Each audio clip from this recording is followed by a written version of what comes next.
ويقول صلى الله عليه وسلم: إن الله لا ينتزع العلم انتزاعا، وإنما يقبضه بقبض العلماء، حتى إذا لم يبق عالم اتخذ الناس رؤوسا جهالا فسئلوا فأفتوا بغير علم فضلوا وأضلوا. Assalamu alaikum wa rahmatullahi wa barakatuh. Tikulandireni nonse ku programu yathu yomwe tikutambasulirana mwatsatanetsatane nkhani imene yokhudza chikhulupiriro cholondola cha Msilamu, al-aqidatu sahiha, chikhulupiriro chimene chili cholondola cha Msilamu. Ndiye mwanthawi zonse muli ndine Abu Hashima, ndipo ndikupemphani kwa inu amene mwatijoyina kumene kuti musayiwale kupanga subscribe ku channel chimenechi, icholinga choti mudzilandira ma update nthawi iliyonse yomwe tidzikhala tikuponya malesoni osiyanasiyana insha Allah. Mukakumbukira mu episode yapita ija timatambasula tanthauzo la al-aqida, kuti kodi tikamati aqida ambiri akungoti aqida kodi aqida imene ndi chiyani. Ndiye ndikhulupirira kuti tadziwa tanthauzo lake, ndipo mmenemu tadziwamo kuti muli zinthu zokwanira zitatu. Muli nkhani yokhudza al-iman, chikhulupiriro; mmenemu muli nkhani yokhudza al-yaqin, kusakhala ndi chikayiko; komanso mmenemu muli nkhani yokhudza al-amal, ntchito. Ndiye ngati zimene mtima wakhulupirira zili zosalondola, ntchito zimene zimatuluka kuchokera mu ziwalo zimakhalanso zosalondola. Ngati zimene mtima wakhazikitsa wakhulupirira zili zolondola, ndikuti ntchito zimene ziwalo zimagwira zimakhalanso zolondola. Ndifake onse amene amathamangira kunena kuti musayankhule choncho, chikhulupiriro ni mu mtima, mukaonetsetsa amakhala kuti ndi anthu amene akuchita zosemphana ndi chikhulupiriro cha Chisilamu. Chifukwa chani? Zomwe zili mu mtima mwawo ndi zosalondola pa nkhani yokhudza zikhulupiriro zimene Msilamu akuyeneka kutani kukhala nazo. Ndiye tinanena kuti tifotokoza tsopano kuti kodi zimene Msilamu akuyeneka kukhulupirira kuti al-umuru, zinthu allati tusaddiqu biha an-nufus, zimene mizimu ikuyeneka kukhulupirira ndi ziti kwenikweni. Ndiye kuchokera mu hadithi ya Jibril tuonapo pamene popo mitu ya chikhulupiriro cha Msilamu, mitu kapena kuti arkanul iman. Jibril alayhi salam atabwera kwa mtumiki maonekedwe a munthu, adamufunsa mtumiki kuti ya Muhammad, mal iman, au akhbirni anil iman, kodi imani ndi chiyani? Kapena mukuyankhula kwina adanena kuti ndifotokozere ineyo zokhudza chani, zokhudza imani. Ndiye mtumiki anayankha kunena kuti al iman an tu'mina billah.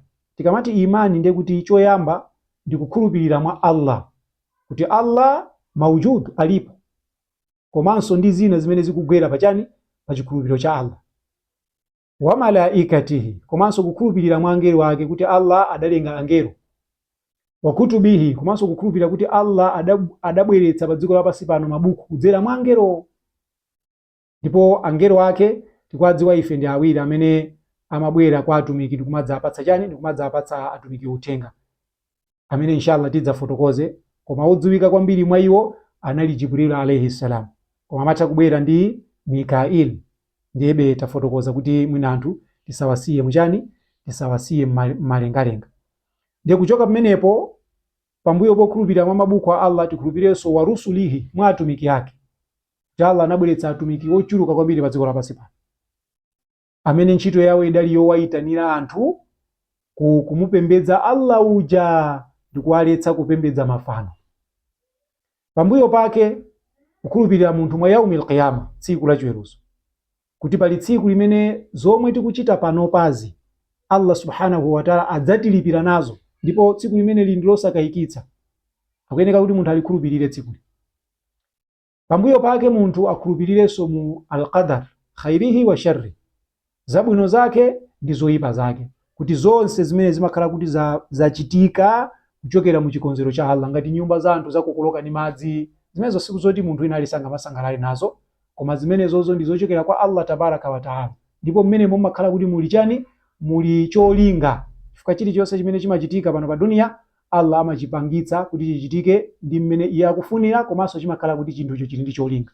Ndi akhulupirire munthu muzimenezo, kaya kudutsa mu nyengo zokhwima, iye angonena kuti chani, inna lillahi wa inna ilaihi rajiun, la haula wala quwwata illa billah. So zonsezi tikuphunzitsidwa kuti ndi zimene zili nsanamira zachikhulupiriro. Koma pali zina tsopano zimene zili zosomekera pamenepo. Mwachitsanzo, pa tsiku la chiweruzo Allah kungokamba za tsiku la chiweruzo kunena kuti akhulupirire munthu mu tsiku la chiweruzo.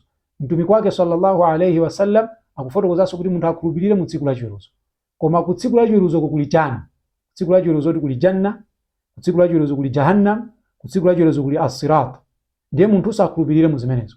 Akhulupirire kuti anna al-jannata haqqan wa anna an-nara haqqan wa anna as-sirata haqqan.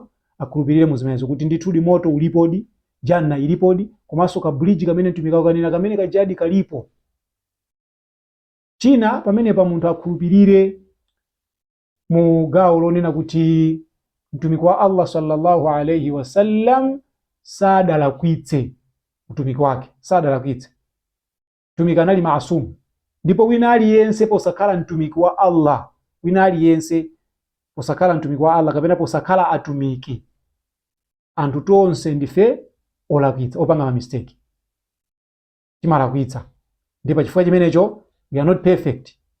Ndiye pa gawo limene lili ndiye kuti pakubwera nkhani ya kumutsatiranso mtumiki. Chifukwa chonati mtumikiyo sadali wolakwitsa, ife timutsatira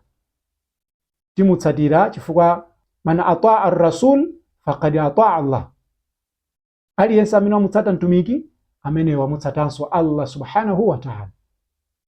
Man asa ar-rasul faqad asa Allah. Aliyense amene wamunyoza mtumiki wamunyozanso Allah. Ndiye mjisilamu kulibe kunena kuti chani? Kulibe kunena kuti ife tizingotsatira za Qur'ani basi yatikwanira. Zama hadithi zilibe ntchito amenepo ndiye kuti chisilamu chako ngakhale ukhulupirira mu zinthu 6 zimene zija, chisilamu chako ndi chosalondola. Chikhulupiriro chimenecho ndichochokera kwanda, popeza Allah subhanahu wa ta'ala akunena kuti wa anzalna ilayka dhikra, pomuza Muhammad sallallahu alayhi wasallam kuti tavumbulutsa kwa iwe adhikri litubayina linnasi ma nuzila ilayhim, kuti watambasulire anthu. Iweyo ukhale pa kalasi ndi anthu ndi kuwatambasulira zimene ineyo Allah ndakuvumbulutsira iwe kuti wauze anthu, komanso zimene anthu avumbulutsiridwa yani, zimene Allah wavumbulutsa kwa ife tonse. Wavumbulutsa chani? Ndi zimene mtumiki angaphunzitse. So simudzapeza mu Qur'ani kufotokoza kwa swala kuyambira kumayambiliro mpaka na kumathero, mukazipeza zimenezo kwa mtumiki. So anthu amene amanena kuti ayayi zama hadithi nzopanda ntchito, pamene ponde kuti akumunyoza mtumiki wa Allah sallallahu alayhi wasallam. Ndenga kale iwo akunena kuti timakhulupirira nsichi 6 za imani, anthu amene imani yawo ndiyo tani? Ndiyo lakwika.